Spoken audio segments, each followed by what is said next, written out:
Nah itu tadi ya bagaimana manfaat dari daun-daun hijau. Jadi daun hijau itu bukan cuma untuk berteduh aja, tapi ada manfaat untuk kesehatan juga. Nah sekarang kita kembali nih ya, fakta atau mitos tadi mengenai daun pepaya. Ya, tadi ada yang belum dijawab tadi ya. Katanya kalau misalkan makan daun pepaya ini bisa membantu menurunkan darah tinggi. Fakta atau mitos? Ya, jawabnya fakta. Fakta. Nah, kok bisa seperti itu ya? Tadi saya sudah jelaskan bahwa daun pepaya ini kaya akan vitamin-vitamin tadi ya, mulai dari A, B, C, kemudian dia kaya akan mineral, jangan lupa dalamnya tinggi akan kalium atau potasium.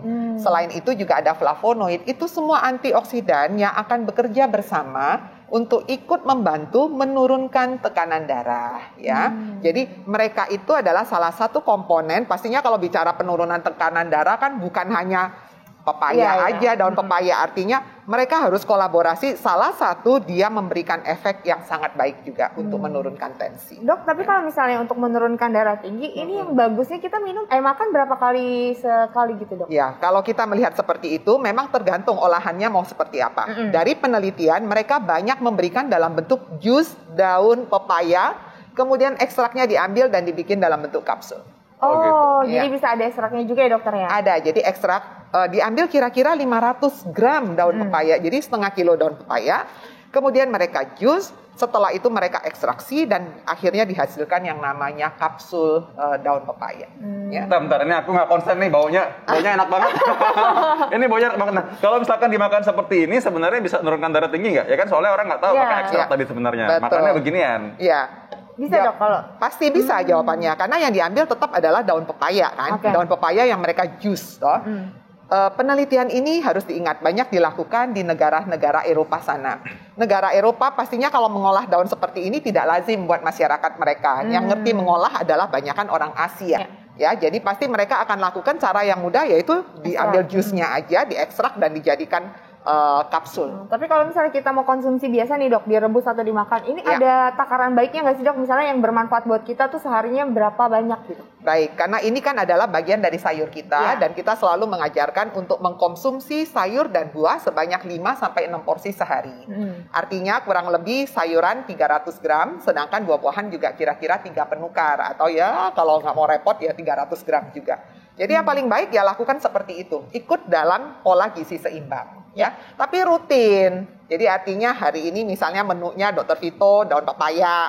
Nanti besok kita tukar lagi, ada keuntungan lain toh dari daun katuk, bayam dan kawan-kawannya. Nanti Rabu ketemu daun apalagi kita bisa pakai lagi. Jadi diselang-seling, semua daun ini pastinya memberikan banyak sekali keuntungan kesehatan untuk tubuh kita. Oke, tadi ya kita banyak banget ada keuntungan dari kesehatan daun-daun hijau ya. Tadi Betul banyak sekali. Nah dokter, ini ada fakta dan mitos yang berikutnya dokter. Katanya mengkonsumsi daun pepaya dapat menurunkan resiko kanker. Ini fakta atau mitos? Ya, ini adalah fakta. Fakta? Ya, fakta. Karena? Nah, itu banyak sekali penelitiannya ya. Jadi kalau kita bicara penelitian, mereka mulai dari penelitian sel kultur. Sel kultur itu adalah penelitian di laboratorium menggunakan plat-plat ya, agar-agar kultur di situ. Jadi di dalam agar-agar itu kita tanam sel kankernya, begitu dia sudah tumbuh, maka kita ngambil ekstrak daun pepaya ini, kita teteskan dengan konsentrasi yang pastinya sudah ada di laboratorium, dan kita lihat, oh benar, selnya nggak berkembang. Nah dari situ mereka masukkan ke penelitian hewani, dan semua memberikan manfaat yang sama. Lalu dicoba pada penelitian manusia dan itu juga dikatakan dia memberikan manfaat dengan memperlambat pertumbuhan dari sel kanker tersebut ya. Jadi memang penelitian ini masih perlu tindakan lebih jauh lagi ya terhadap sel kanker apa saja. Kan sel kanker itu macam-macam. Ada yang jenis sel kanker yang seperti ini, sel line M berapa, itu ada coding-codingnya sebetulnya ya. Jadi memang mereka lihat tendensinya, oh ini bisa loh, bagus ada prospek untuk cancer prevention gitu ya. Nah, tapi intinya memang artinya memberikan manfaat atau tidak-tidaknya memberikan manfaat kesehatan ya pasti ya, jelas Betul ya gitu sekali. ya. Oke, baik, ini berikutnya lagi ada fakta atau mitos lagi ya.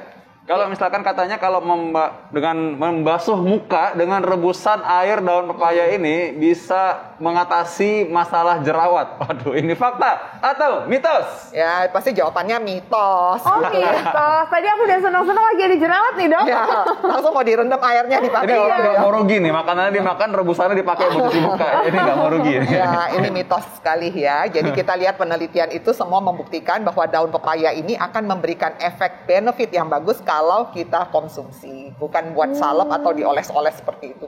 Oh jadi bukan buat kalau pemakaian luar ya dok ya? Ya, pemakaian luar mungkin satu saat bisa memberikan perspektif yang baik. Tapi sampai saat ini memang penelitian untuk itu belum dilakukan khusus untuk jerawat. Tapi ngomong nih, ini soal lain nih, ini soal bukan soal jerawat, tapi yang sering dibahas kadang-kadang orang tuh ambil alasan tidak mau makan sayuran hijau, termasuk sayuran pepaya, karena katanya memicu asam urat. Ini sebenarnya bagaimana? Ya, kalau kita bicara asam urat, pasti di awam sana selalu ngomong gini, dok makan daging yang banyak karena sayuran itu apalagi yang hijau-hijau kaya akan asam urat. Faktanya itu justru yang kaya akan asam urat ada gradasinya tuh, asam urat dengan kandungan yang tinggi, yang sedang dan yang rendah. Nah sayuran ini tidak termasuk yang tinggi Dr. Vito, jadi dia ini levelnya kira-kira antara ringan sampai sedang, tergantung nanti jenis-jenis daunnya. Ya, jadi kalau yang bentuknya seperti cauliflower, yang bentuknya bulat-bulat dan berlapis-lapis, yang kecambahnya banyak, yang digunakan untuk tumbuh yang berikutnya, ya, jadi di situ tuh memang kandungan purinnya lebih tinggi. Jadi makanya gradasi kandungan purinnya berbeda. Tapi secara umum bahwa daun seperti ini boleh dikonsumsi, tapi tergantung dari level kadar asam urat dalam darahnya. Kalau nilai asam uratnya di atas 10 sempurna, maka konsumsi daun hijau gini kita cari pilih yang levelnya rendah. Daun pepaya termasuk dalam level yang sedang. Itu ya. Jadi manfaatnya pastinya masih lebih bagus dibandingkan tadi risikonya menimbulkan asam urat tadi ya sebenarnya ya. Dan Anda harus mengenal diri Anda sendiri. Kalau memang suka kumat dengan ini ya dihindari ya gitu. Masih ada pilihan yang lain kok, banyak sayur hijau ya. Harus aware ya sama diri sendiri. Nah dokter, ini bagaimana dengan ibu hamil? Katanya ibu hamil juga harus menghindari konsumsi daun pepaya. Ini fakta atau mitos dokter? Ya ini juga mitos sebetulnya ya. Mitos. Jadi sebetulnya intinya ginilah. Kalau makan sayuran semuanya baik adanya. Tapi jangan berlebihan. Kalau misalnya kita sekarang belajar ilmunya itu sudah bukan ilmu secara umum. Kita belajar secara personal. Kalau saya, kan tadi dokter Ida bilang daun-daun tuh umumnya baik loh. Tadi sudah ada dikatakan daun hijau itu kaya akan klorofil. Klorofil itu salah satu antioksidan dengan segala benefit kesehatannya. Dari semua daun ini mungkin buat Dr. Vito fine memberikan efek kesehatan. Buat saya nggak enak loh, perutnya tambah mules. Nah kalau seperti itu, jika Anda sedang hamil mungkin sebaiknya Anda hindari yang bikin perut Anda menjadi mules. Yang dikhawatirkan apa? Terjadinya kontraksi pada wanita hamil ya. Oke. Jadi sebenarnya memang harus aware dengan diri sendiri. Bukan karena si daun pepayanya yang tidak boleh ya dokter ya. Betul. Dan kadang-kadang daun pepaya ini kan rasanya pahit ya. Dan diolahnya kan harus menggunakan cara yang menghilangkan pahitnya seminimal mungkin. Kasih cabai yang banyak. Santannya mungkin. Jadi mungkin cara pengolahannya membuat dia jadi kontraksi. Perutnya nggak enak, jadi mules. Gitu ya. Jadi nggak masalah ya dokter ya? Sebetulnya tidak bermasalah kalau tidak berlebihan. Dan Anda harus kenali ya kondisinya. Kalau misalnya saya memang nggak bisa, ya jangan dong cari daun yang lain ya. Seperti itu. Nah, ini ada yang seru lagi nih ya. Ini soalnya juga sering jadi alasan kenapa orang takut mengkonsumsi daun pepaya. Karena soalnya katanya ini bisa mengkonsumsi daun pepaya, bisa bikin orang jadi batu ginjal katanya. Ya. Ini fakta atau mitos dokter? Ya ini mitos. Oh, kalau membuat jadi mitos. Tapi kalau mencegah? Kalau mencegah terjadinya batu untuk ginjal, maka ini juga mitos sebetulnya. Mitos juga. Kenapa? Karena gini, daun pepaya ini tidak menyebabkan terjadinya batu. Gitu. Orang selalu berpikir daun pepaya ini kan konotasi di masyarakat kayak asam urat. Asam urat nantinya kalau lama-lama kalau kita nggak bereskan, dia akan mengendap di ginjal dan akhirnya terjadilah batu ginjal. Nah, oleh karena itu mereka tidak mau konsumsi si daun pepaya ini karena bisa nantinya terjadi batu di ginjal. Tapi kalau untuk mencegah batu ginjal itu sebetulnya bukan menggunakan daun pepaya juga, tapi jadi dua-duanya mitos ya, dokter Vito ketawa. Langsung ketawa. Jadi kalau mau mencegah batu ginjal pastinya satu, kita harus tahu dulu kalau misalnya sudah punya bakat batu ginjal, biasanya akan diperiksa tuh jenis batunya apa.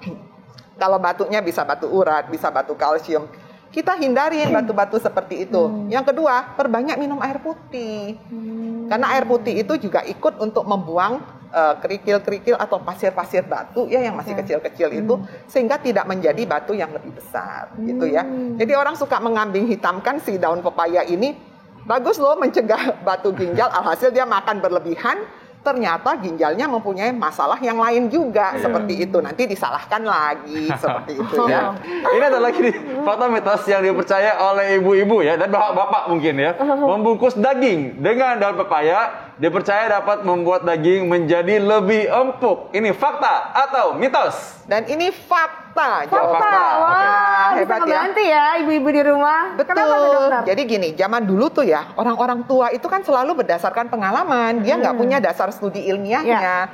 Semua daging yang dikasih dengan rendaman daun pepaya yang diiris-iris atau dibungkus jadi empuk. Dan ternyata penelitian membuktikan mereka menggunakan daging ayam. Daging ayam itu direndam dengan jusnya si daun pepaya. Ternyata terjadi empuk memang dagingnya. Setelah diperiksa, dia ini mengandung zat yang namanya papain tadi. Dengar nggak yang tadi saya bilang?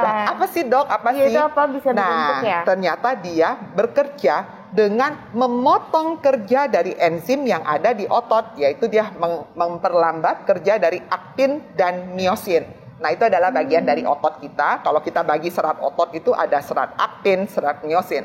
Dan dari dua serat ini, dia bekerja paling cepat pada miosin. Pada aktinnya malah lebih lambat. Jadi nanti kalau kita lihat, kok ada lembutnya itu ada yang butuh waktu lebih lama dan sebagainya. Mungkin dokter bisa dibagi sedikit aja ya bagaimana menurunkan kolesterol dengan daging misalnya kalau lagi makan daging. Ya betul. Jadi ini daun ini kaya akan serat loh ya. Tadi ingat ya saya bilang. Dan dia memang mempunyai efek sebagai penurun dari kolesterol.